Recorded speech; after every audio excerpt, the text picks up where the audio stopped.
Tired of sleepless nights and conflicting advice about your baby's sleep? I get it. The internet is flooded with tips and tricks, but a lot of what you hear is just plain wrong. Today, we're busting 7 common baby sleep myths that might be making your nights even worse. Stick around, because by the end of this video, you'll have a much clearer path to better sleep for both you and your little one. First up, the big one. Myth number 1. You can spoil a baby by holding them too much. Let's get this straight. You absolutely cannot spoil a newborn by responding to their needs. For the first few months, your baby is just learning to trust that the world is a safe place.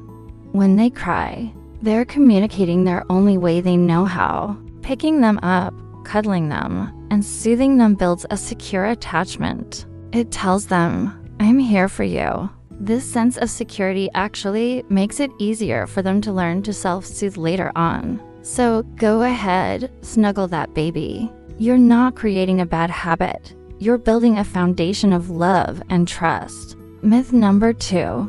Babies will naturally sleep through the night when they're ready. Oh, if only it were that simple. While some babies are naturally better sleepers than others, sleep is a learned skill.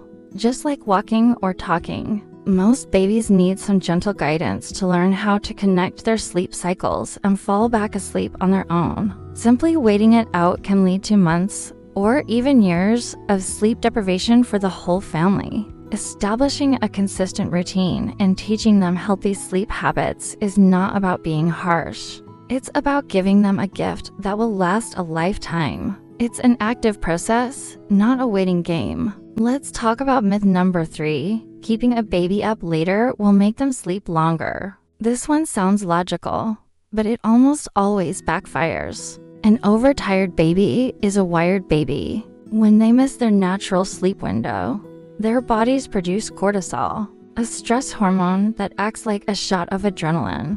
This makes it incredibly difficult for them to fall asleep and stay asleep. Instead of sleeping in, an overtired baby is more likely to have a restless night and wake up even earlier in the morning. The key is to watch for their sleepy cues like yawning, eye rubbing, or staring into space and get them to bed before they become overtired. And earlier, consistent bedtime is your best friend. Myth number 4. You should never wake a sleeping baby. I know. This feels like breaking a sacred rule, but sometimes waking your baby is necessary for everyone's well-being. For newborns, you might need to wake them every 2 to 3 hours to ensure they're getting enough to eat, especially if they haven't regained their birth weight. For older babies, you might need to wake them from a late afternoon nap to protect their bedtime. A nap that runs too long or too late can sabotage nighttime sleep, making it harder for them to fall asleep at a reasonable hour. So yes, while let sleeping babies lie is a good general rule, there are strategic times when waking them is the smarter move for a better night's sleep overall. Moving on to myth number 5. Sleep training means letting your baby cry it out. This is probably the most misunderstood concept in the baby sleep world. Cry it out refers to a specific, older method called extinction, where you leave a baby to cry until they fall asleep. But sleep training is a huge umbrella term that covers dozens of gentle, responsive, and gradual methods. There are approaches where you stay in the room the whole time, offering physical and verbal comfort. There are methods that involve checking in at increasing intervals. The goal of any good sleep training plan is to teach your baby to fall asleep independently, while feeling supported and loved, not abandoned. It's about finding an approach that feels right for your family and your parenting philosophy. Myth number 6. If a baby wakes up at night, they must be hungry. This is a default assumption for so many parents, and it's easy to see why. In the early newborn days, it's often true, but as babies get older, usually around 4 to 6 months, they are physiologically capable of sleeping for longer stretches without needing to eat. Night wakings can be caused by so many other things. They way too hot or too cold they've lost their pacifier. They're going through a developmental leap, or most commonly, they simply don't know how to get back to sleep on their own between sleep cycles. Automatically offering a feed every time they wake can create a habit where they depend on it to fall back asleep, even when they aren't truly hungry.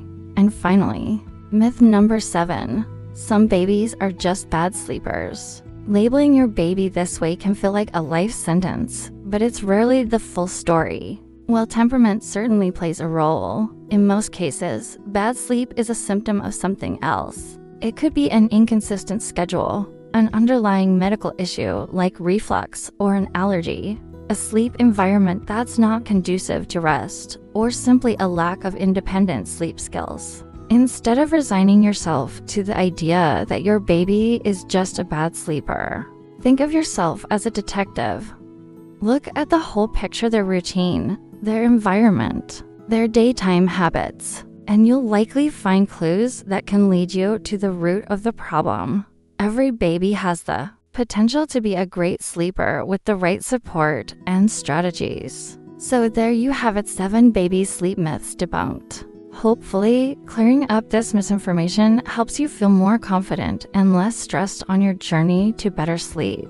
Remember, you're not spoiling your baby by cuddling them. Sleep is a skill that can be taught, and an overtired baby is your enemy. Forget cry it out as the only option and start thinking like a sleep detective. You've got this. If you found this video helpful, please give it a thumbs up and hit that subscribe button for more parenting tips that actually work. Let me know in the comments which myth surprised you the most. Thanks for watching, and here's to more peaceful nights ahead.